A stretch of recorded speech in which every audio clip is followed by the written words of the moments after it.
Hello, fam, and welcome back to another edition of George's Corner. I'm your host, George Lee Jones. Let's get started. Recently, I had to attend a memorial service for a friend of the family, and I ran into a bunch of people that I hadn't seen in a while. And the first thing that I said, of course, was, "How are you? It's great to see you." And the response was, "Yes, it's great to see you as well. However, it's unfortunate that a sad occasion has brought us together." And after pondering that and giving it a little bit of thought, my response was, yes, it's a sad occasion that's brought us together. However, because of the groups of us that are here, it can become an amazing event if you look at it from a different perspective. As I've always said to you before, look at life from different perspectives if you don't like the lens through which you're seeing life. The reason I said that is as we get older, chronologically in age, there are going to be times or events that occur like weddings, funerals, memorial services that occur, and people always have the same response of, well, it's unfortunate that we only see each other at these times.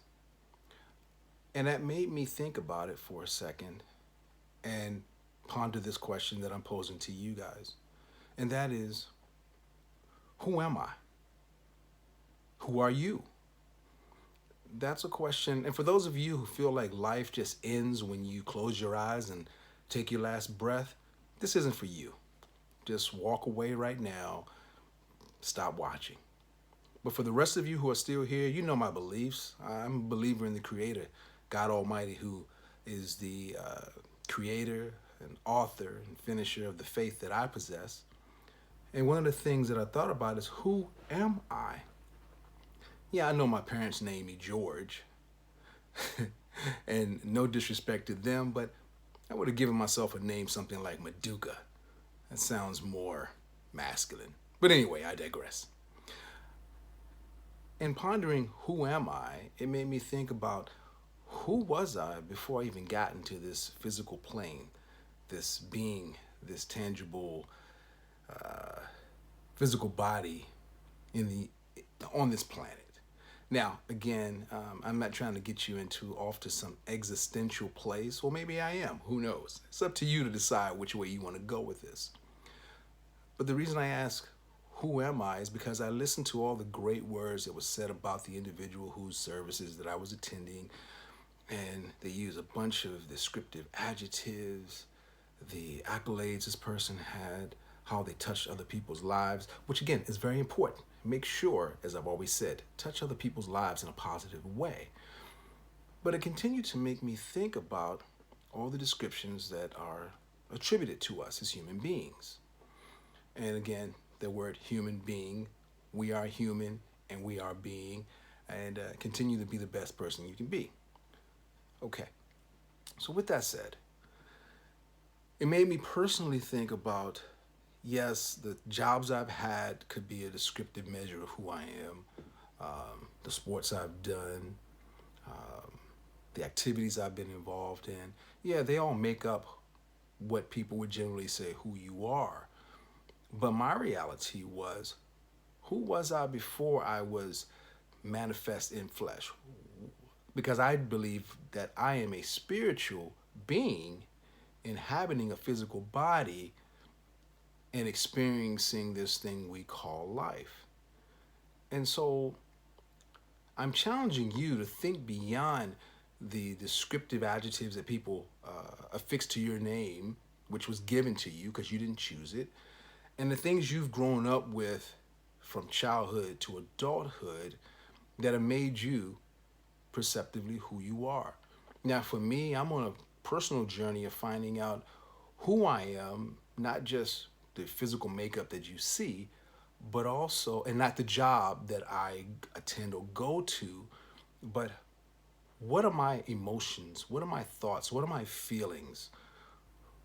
Who was I prior to getting into this body? Prior to being described as George, or for you for that matter, or whatever job you have. Because you're not an attorney, that's the job you do. You're not a doctor, that's what you've been ascribed. You went to school for that, you got your education, And thus you got your MD, your JD, or whatever behind your name. And that's all well and good. But have you stopped to ask yourself, who am I? Really? Who am I?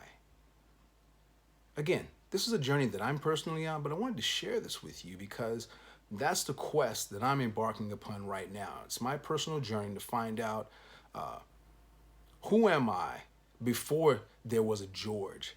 And even now, I know that I am the voyeur internally, looking out externally, living, moving, being, and seeing all the things that are happening externally around me, and attributing my own emotional thoughts and so forth to that is a part of who I am, but I'm trying to dig real deep into the essence of who I really am. Now, I don't want you to feel like you have to do this, but this is just something that has come to my spirit to say that I think all of us should try and figure that out, because we live most of our lives being ascribed by other people who we are, what we should think, what we should do, how we should feel. And if you're where I am in your life right now and you really want to know who you are, do that. Because as far as I'm concerned, we only got one shot at this. So make the best of that shot. And always, as I say, be good and kind to yourself. Love yourself. Be great to others. And always, always be learning something new. I hope you think about what I've said. And if it's not for you, I understand. But I'll leave you again with, who are you? Who am I? God bless. Peace. I love you all. Till next time. This has been George. Thanks for listening. Bye-bye.